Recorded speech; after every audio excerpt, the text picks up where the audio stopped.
Here I am, looking side to side, looking like a trapped animal, sitting in my car and relaxing down by the giant food market. You might say, hey, why are you sitting in your car? It's quiet in here. It feels safe and secure. And I'm also able to look around and see what's going on. I've just come back from getting a COVID shot.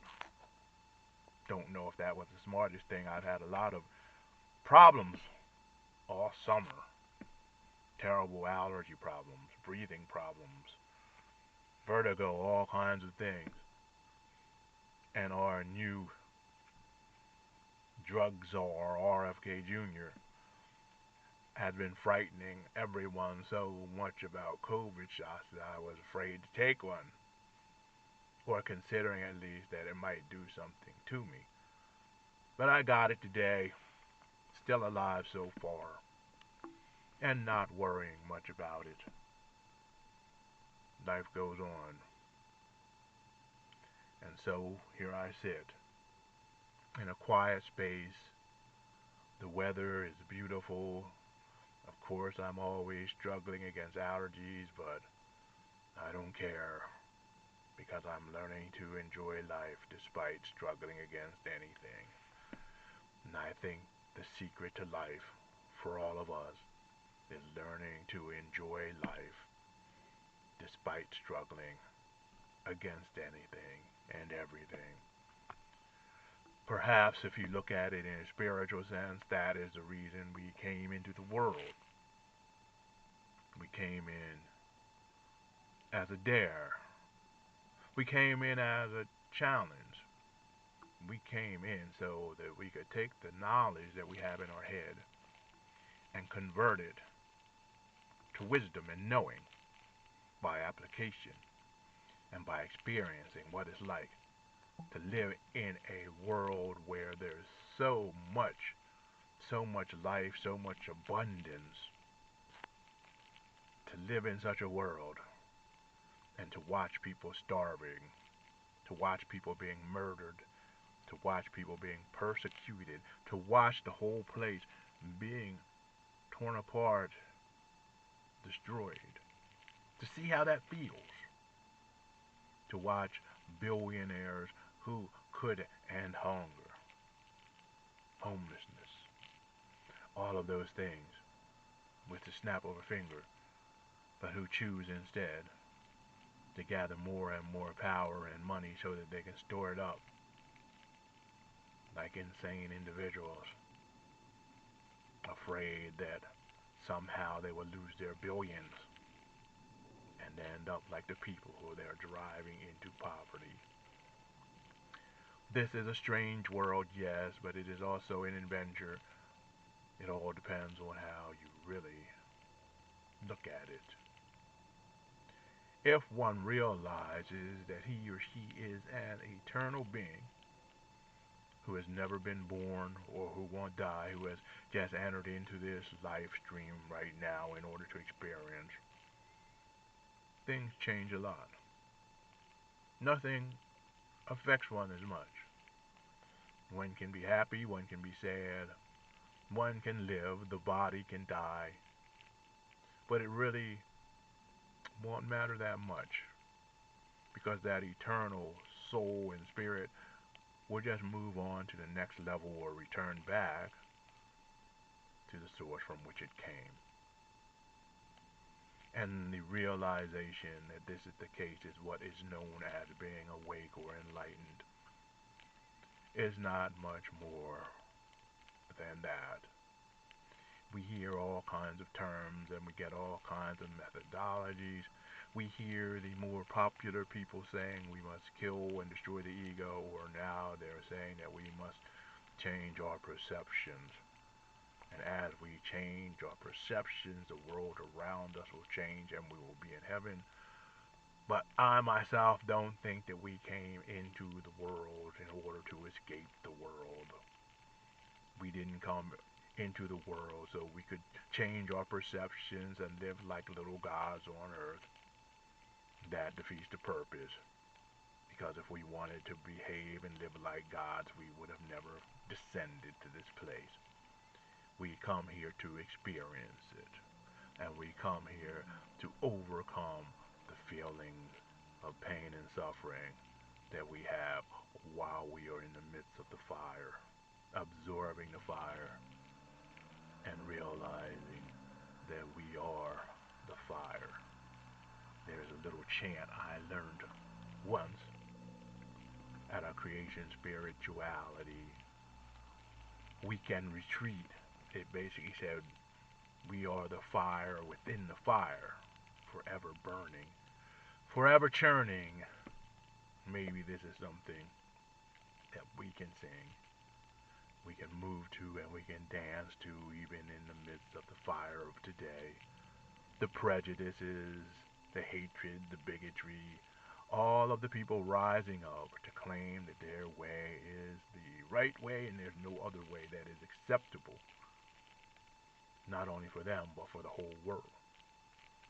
So we just sing, we are the fire within the fire, forever burning, forever churning.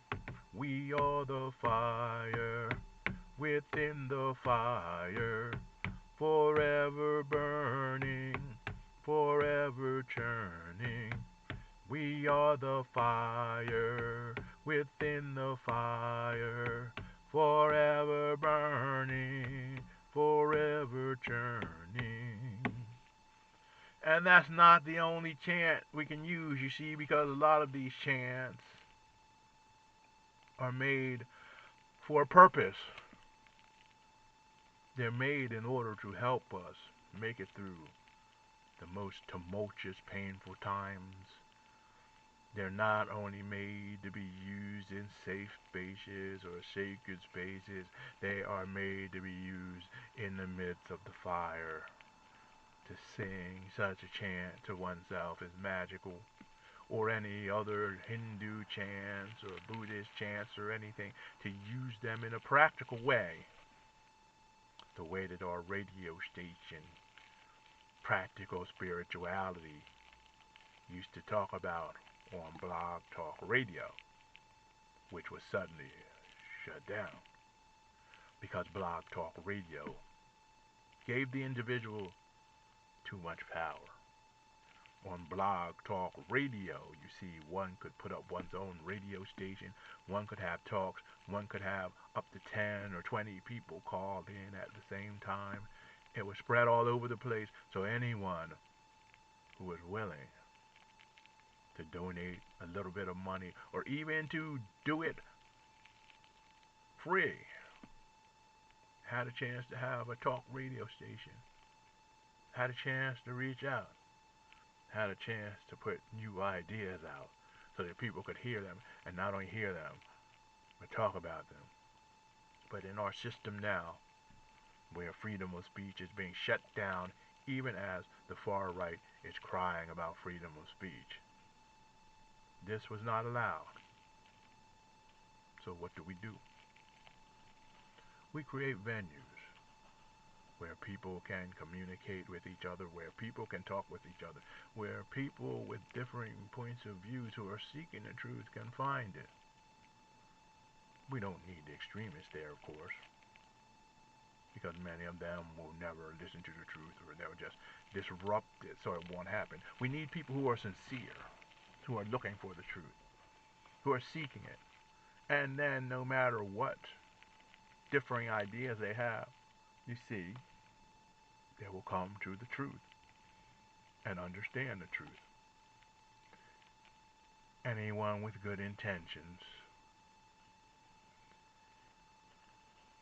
can understand the other, jostle with the other, cry with the other, even holler and fight with the other.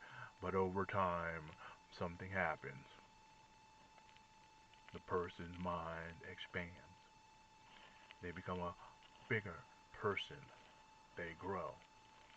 They become fully human religiously, as they spread their wings and stand up and they break out of the little boxes that they were raised in. They break free of the little cages that we all find ourselves trapped in when we're not careful, because those cages become comfortable. Those cages become our homes, like a little bird trapped in a cage and singing. We develop a routine, daily things that we do over and over again in that little cage, and sometimes we'll peek out of it and we'll meet together with people in a somewhat bigger cage, but we're never willing to leave that cage altogether and to rise up higher, to leave that bigger cage. Now is the time. The whole universe is trying to force us all to awaken.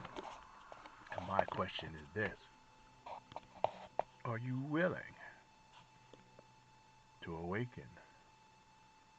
Are you willing to reach higher? Are you willing to learn more? Not only by breeding and formal education.